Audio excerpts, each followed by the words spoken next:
Good morning, everybody. This is Dennis Wilborn, Papa D. It is the 29th of the month. It is time for Proverbs 29.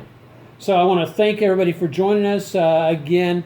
If you want a reminder of when, I was just told this by my son, is if you want a reminder of when our new videos post every day, just go to YouTube channel, hit subscribe, and when you hit subscribe, there's a little bell there.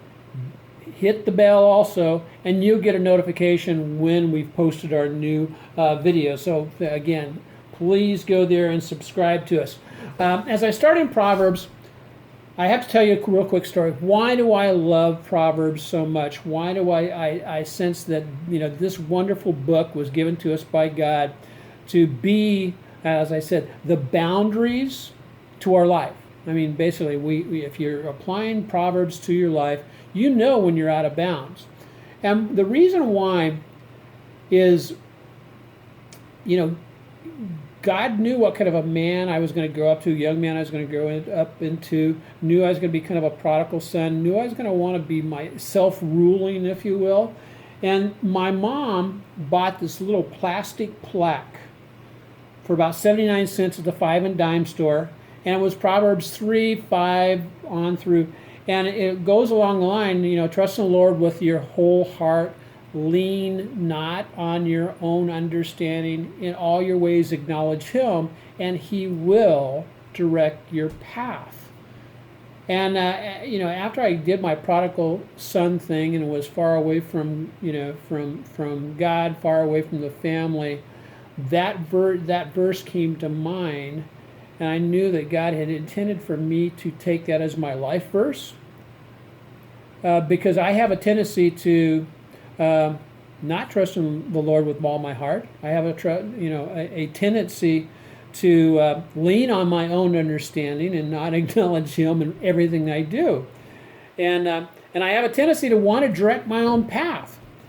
And I have found in my life when I follow Proverbs 3, 5, 6, 7, 8, 9, 10, things in my life go a lot better. So Proverbs 29. I jumped into reviewing Proverbs 29 this morning, and the first verse just jumps out at me.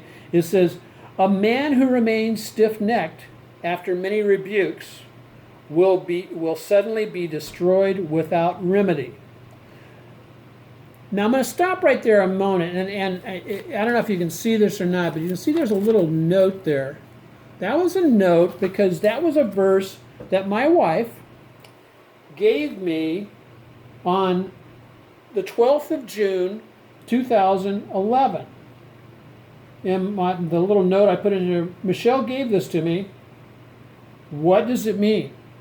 What was the reason for her? But she sensed that she was supposed to give me this verse. And so a couple of things there you can take away. One is, was I the stiff-necked man? I don't know. 2011, I can't remember what it was about then. But the thing about it is that made a very special spiritual memory for me.